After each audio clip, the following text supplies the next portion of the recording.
Hello everyone, আজকে আমি বাড়িতেই ছিলাম আর ভাবলাম আজকে আমার নিজের ঘরটাকে একটু পরিষ্কার করে নিই।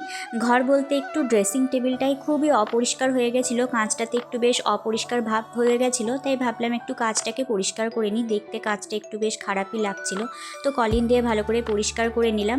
তারপর ড্রেসিং টেবিলের ভিতরে সব কিছু অগোছালো হয়েছিল, সেগুলোই গুছিয়ে নিলাম। তো চলো তোমাদের সাথে শেয়ার করি আমার ড্রেসিং টেবিলের ভিতরে কী কী রাখি আমি।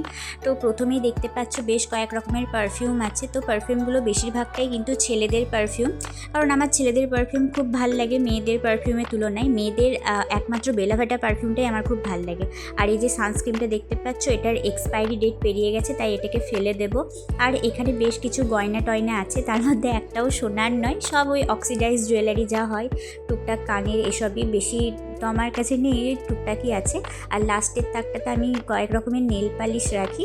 তো আর এই যে কাচের চুড়িটা দেখছো না, এটা আমার খুবই ফেভারিট আর আমার কাছে খুবই স্পেশাল। আমি মহাদেবের কাছে পুজো করতে গেলেই কাচের চুড়িটা পরে যাই।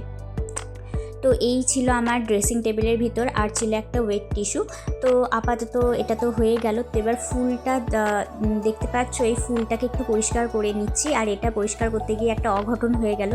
ফুলটা তো বাঁশ দিয়ে তৈরি, মানে ফুলদানিটা, আর সেখানে সেই বাঁশের রোয়া আমার আঙুলে লেগে গেল। তারপর ভাবলাম যে থাক, এ অপরিষ্কার হয়েই থাকুক। এটাকে বোলপুরের মেলা থেকে নিয়ে এসেছিলাম আমি, খুব প্রিয় আমার এই ফুলদানিটা, অনেক কষ্ট করে এটাকে নিয়ে এসেছিলাম। আর একটা ছোট ফুলদানি আমার ড্রেসিং টেবিলের ওপরে রাখা থাকে, তো এটাকে একটু ফুলটা ঝেড়ে নিচ্ছিলাম। খুব ধুলো জমে যায় আমাদের বাড়িটা একদম রাস্তার ধারে, তো তাই প্রচণ্ড ধুলো আমাদের বাড়িতে আসতেই থাকে। তো এই ছিল মোটামুটি আমার গোছগাছ। তারপর নিচে চলে এসেছি, আর দেখতে পাচ্ছ কত ছানাপোনা। আমি এখানের মধ্যে একজনের নাম দিয়েছি কাজু, আর পিদ্দি ওইখান থেকে এদেরকে দেখে আমি যে ওদের সাথে কথা বলছি, খেলছি, পিদ্দি একদম রেগে ফেটে পড়ছে রাগে পিদ্দি।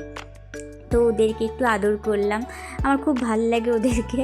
তো তারপর একটা চকলেট খেয়ে নিলাম। এই চকলেটটা আমি কিনে নিয়ে এসেছিলাম আগের দিন, তো ভালোই লাগলো চকলেটটা খেতে। তারপর এখন স্নান টান করে এসে আমি এখন ভাত মাখাচ্ছি, চিকেন ভাত। আর এই ভাতটা মাখাচ্ছি পিদ্দির জন্য। পিদ্দি এখানে খাচ্ছে, আর বাকি বেশ কয়েকজন এখন অপেক্ষা করছে যে তারা কখন খাবে। তার মধ্যে এই যে একজন কাজু, আর একজন দূরে আছে হচ্ছে পুচু। ওরা খাওয়া হয়ে গেলে আমিও খেয়ে নিলাম আজকে চিকেন ভাত। তারপর সন্ধেবেলায় পরিয়ে নিলাম আজকে। তো আজকের জন্য এইটুকুই। তোমাদের কেমন লাগলো অবশ্যই কমেন্ট করে জানাবে ব্লগটা। টাটা, দেখা হবে পরের ভিডিওতে। Tata, bye bye.